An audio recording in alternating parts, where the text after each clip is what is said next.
first thing that you notice in Amsterdam is the great architecture. The Amsterdam School of Architecture seems to be able to catch the maritime feel of their environment. And imagine your surprise when you find out your friend Ernst lives in the one that looks like a container ship. How you doing, Ernst? It's been a while. The view from Ernst and Annette's place was absolutely fabulous. The place is built on the water. The other thing you see in Amsterdam is a lot of bikes. Oh, and clock towers, but we'll tell you more about clocks in a minute. Sun's down someplace, so it must be time to head out to the Café de Pianist and sit in with the band. Hope we don't get home too late. Upset the cat. Well, perhaps we were out a bit late partying the night before and we had to go to church the next day, so we choose the Oude-Kerk. Built in 1306 as a Roman Catholic church, started as a wooden chapel and grew. It was christened St. Nicholas, who is the patron saint of sailors and prostitutes. You can find Saskia Rembrandt's grave there, and some other famous people. The information at the door said that you could find traces of the Roman Catholic roots of the church. The only evidence that we saw was the stained glass.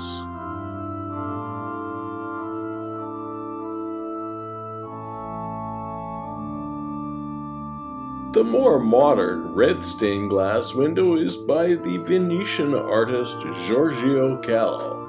It's right beside the Stairway to Heaven. A lot of the statues are undergoing extensive repairs. The trumpet players seem to suffer from either bad embouchure or a bent instrument. Fortunately, they did save the organ pipes. And what's that on top of them? So the clock is going backwards because it goes back to the beginning of time. Its time is unraveling before your very eyes. All of the church deacons had their coats of arms up on the wall, and some of the more important ones even had their portraits there. Well, we're in a church and there's a crowd. Maybe I can give a sermon. He's getting warmed up now. And she has him in focus. After all that excitement, we thought we might repair to a restaurant, but instead we found ourselves at Rembrandt House. Rembrandt was about as far from a starving artist as you could possibly imagine. He had a 4-story house right alongside a canal, and in that house he had a waiting room for guests. He had his office where he negotiated his fees on paintings, and in his waiting room he kept a number of his works so that you could see what you could buy maybe next week. And if that was a bit beyond your means, he had reproductions of his work as well.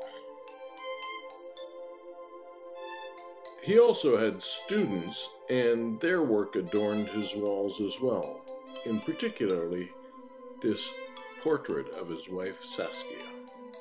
His studio had the tools of his trade: Roman and Greek busts, musical instruments, the usual for his time like a lute, and the unusual. His students worked in the upper reaches of his house. I guess you had to climb up to show that you were serious. The man with the red cape is attributed to Rembrandt, but there's been debate going on about this painting for decades.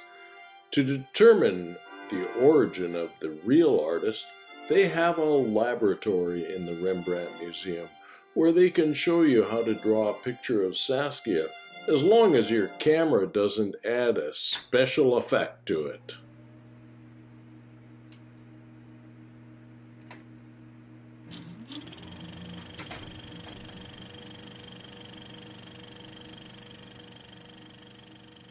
But enough of that. We needed to find some stairs to climb. Right, Mary? Just don't fall. You can climb the tower at Westerkirk, and they tell you the views are spectacular once you get up to the top. It's built of some pretty serious timber, don't you think, Mary? Yep. I mean, it's amazing, actually. But it actually, and even then, and it's even more amazing to think because the architect who designed it, who was Henrik the Geisner, he died, and his son actually ended up changing part of the tower as well. Okay. So that's why it's different up here. This part, yes, exactly. Yeah, okay. Henrik was actually known for making his towers with 8 sides, like an 8-sided design, and Peter changed it to a 4-sided. Okay. We don't really know why. We think it was probably maybe easier to construct. Yeah, that's what I'm thinking, probably for the construction. But enough of that. We had some stairs to climb. We wanted to get up to see the bells. My bells. My bells. Ring them bells, Mary. Yeah, there was all techniques, mostly using, mostly actually using, I say that, pliers. You mean they engraved it by hand? Yeah, so they had a lot of engraving by hand, and they used some imprints, of course, as well. Yeah. Wow. Yeah. We had even more steps to climb until we came to this spectacular view.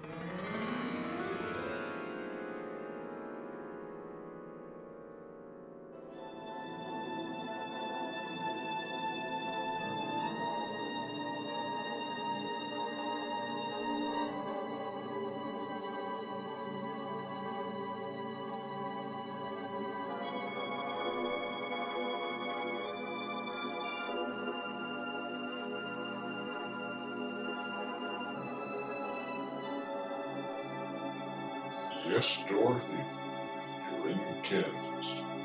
Where are you?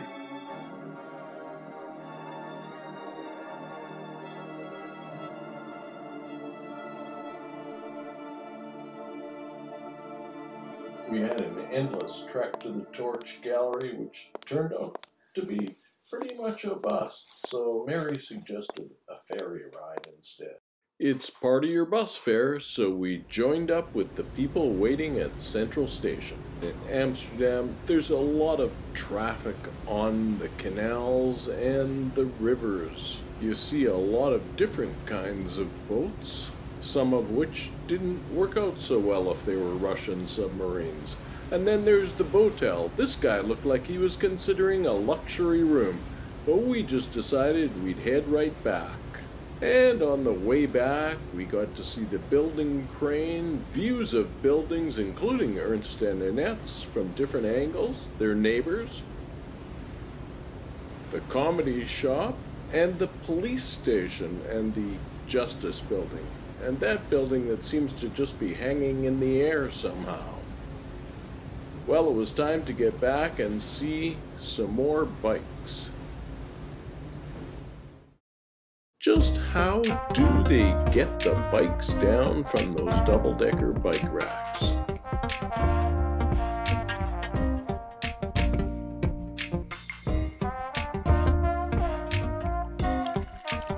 We may have missed the show at the Film Gallery, but it's never too late for dear o'clock, is it, Mary? They had lots of film memorabilia up on the walls and a smashing guitar statue. At Amsterdam Central, we were entertained by Chip and Dave as the shoppers and workers made their way home. But we had heard that song endlessly at the sound check, so we were ready for other adventures at the flower market, and maybe to find some cheese. Is it real cheese up there? They're not real. If you want to have the real cheeses, you need to have it temperature controlled, moisture controlled. Yeah, it has to be really climate controlled to have them aging properly.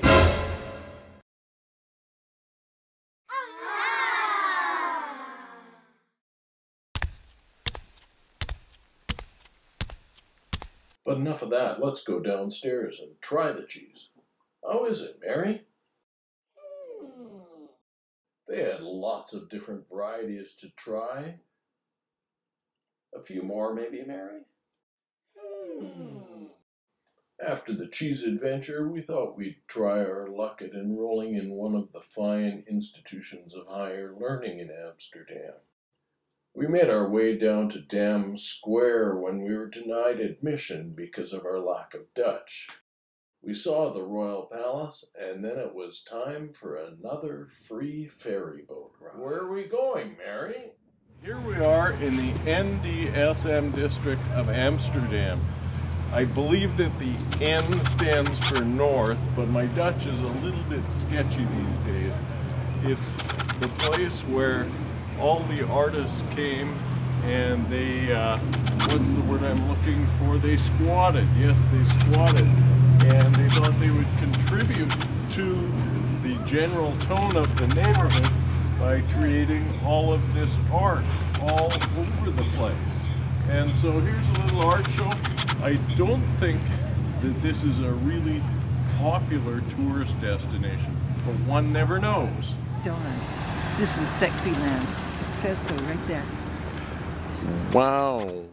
Yes, indeed, it was Sexy Land. And we're not sure if this gentleman was a patron or a worker. We were not going to go over and ask him and explain that we were just photographing the brilliant advertising sign they had. Soon enough, we discovered that that was a thing that the artists did in this community, was work with signs. Some of their statements were a bit less commercially oriented than the Sexy Land sign. And that was just the beginning of the outdoor art show.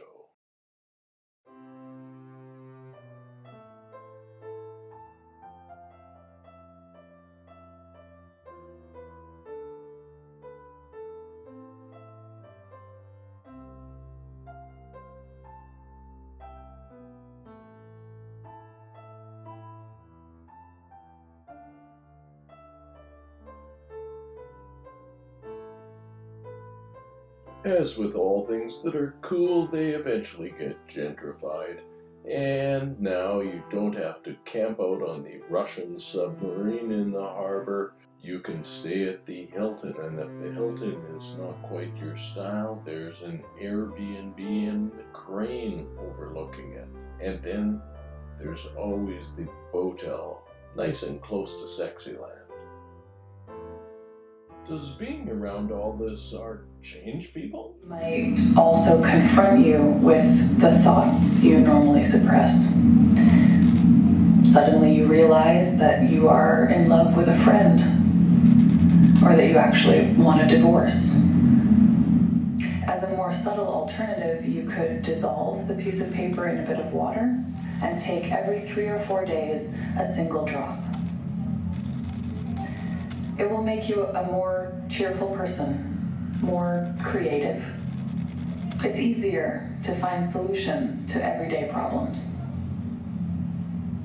The effect is similar to caffeine, but without the nervous feeling you get from drinking too much coffee. But we'd have coffee for one last meal at Ernst and Annette's. How do you like your coffee, Annette? Oh yeah, like this. And then Ernst would get the car and off down the road we go. Next stop, Bremen. But first the car. Is the car here yet, Mary? Well, it's not yet. It's not yet? No. It's... Oh, if you're number 50, you're up here already. Yeah, but this is like real life Tetris. You're number 50? While getting the car this way is old hat for Ernst, You can see him you'll moving notice there. that it's like Tetris And with then cars. they've got that guy out of the way. But that's empty. Look at those numbers go. Well, you need an empty space to move around. So now the 50 will go in there. Probably. And Mary's got it figured out.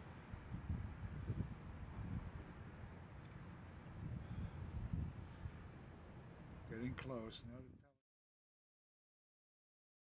Oh, it's gonna come. There's its car coming back onto the pallet. And they're off. Ernst and Annette were just fabulous hosts. But it's time to be traveling. Next stop, Bremen. First we'll take Manhattan.